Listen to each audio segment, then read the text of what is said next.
Bank account ഇല്ലാതെയും പണം അടയ്ക്കാം. ഇന്ത്യയിൽ വ്യാപകമായി ഉപയോഗിക്കുന്ന പേയ്മെന്റ് ആപ്ലിക്കേഷനാണ് ഗൂഗിൾ പേ.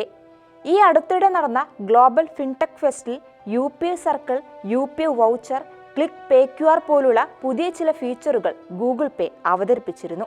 ഈ വർഷം അവസാനത്തോടെ ഈ ഫീച്ചറുകളെല്ലാം ഗൂഗിൾ പേയിലെത്തും. അവയിൽ ചിലതിനെ പരിചയപ്പെടാം. നിങ്ങളുടെ UPI അക്കൗണ്ടിന് മറ്റു ഉപഭോക്താക്കളെ അനുവദിക്കുന്ന സംവിധാനമാണ് UPI സർക്കിൾ. ഒരു സ്ട്രീമിംഗ് ആപ്പ് സബ്സ്ക്രൈബ് ചെയ്ത് അതിൽ മൾട്ടിപ്പിൾ യൂസറെ അനുവദിക്കുന്നത് പോലൊരു സംവിധാനമാണെന്ന് വേണമെങ്കിൽ പറയാം.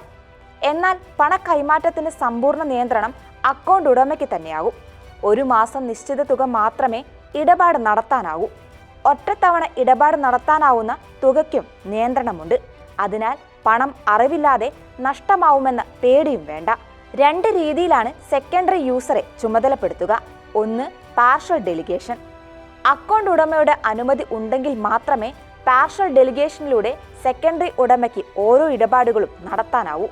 അതായത് സെക്കൻഡറി യൂസർ തൻ്റെ UPI ആപ്പ് ഉപയോഗിച്ച് QR സ്കാൻ ചെയ്ത് പണമിടപാടിന് ശ്രമിക്കുമ്പോൾ അത് പേയ്മെന്റ് റിക്വസ്റ്റായി അക്കൗണ്ട് ഉടമയുടെ ഫോണിലെത്തും. UPI നമ്പർ നൽകി അതിന് അനുമതി നൽകിയാൽ മാത്രമേ പണമിടപാട് പൂർത്തിയാവുകയുള്ളൂ. ഓരോ തവണയും നടത്തുന്ന ഇടപാടുകളും ഉടമയുടെ സമ്പൂർണ്ണ മേൽനോട്ടത്തിലായിരിക്കും. 2, ഫുൾ ഡെലിഗേഷൻ.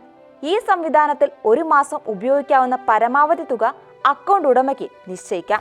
ഇങ്ങനെ 15,000 രൂപ വരെ അക്കൗണ്ട് ഉടമയ്ക്ക് നിശ്ചയിക്കാം. ആ തുകയ്ക്ക് മുകളിൽ പണമെടുക്കാൻ സെക്കൻഡറി യൂസറിന് സാധിക്കില്ല.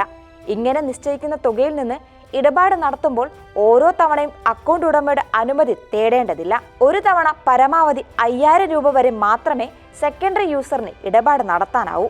ഉദാഹരണത്തിന്, സ്വന്തമായി ബാങ്ക് അക്കൗണ്ട് ഇല്ലാത്ത മകനെ അച്ഛനോ അല്ലെങ്കിൽ അമ്മയോ അല്ലെങ്കിൽ ബന്ധുക്കൾ ആരെങ്കിലും തൻ്റെ UPI സർക്കിളിൽ ബന്ധിപ്പിക്കാം.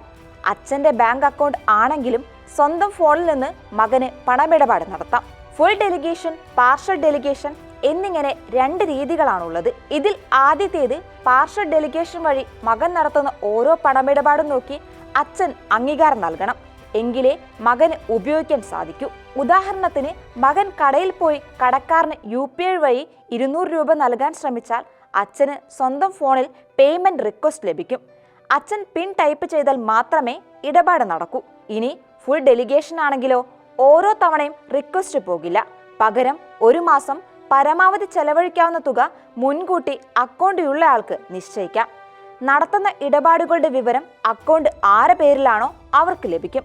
തുടക്കത്തിൽ പ്രതിമാസം 15,000 രൂപ വരെ ലിമിറ്റ് വയ്ക്കാം. ഒരു ഇടപാടിൽ പരമാവധി 5,000 രൂപയും. ബന്ധുക്കൾക്ക് പുറമെ സുഹൃത്തുക്കൾ, സഹപ്രവർത്തകർ അടക്കം ആരെയും ഇത്തരത്തിൽ ഒരാളുടെ UPI സർക്കിളുമായി ബന്ധിപ്പിക്കാം.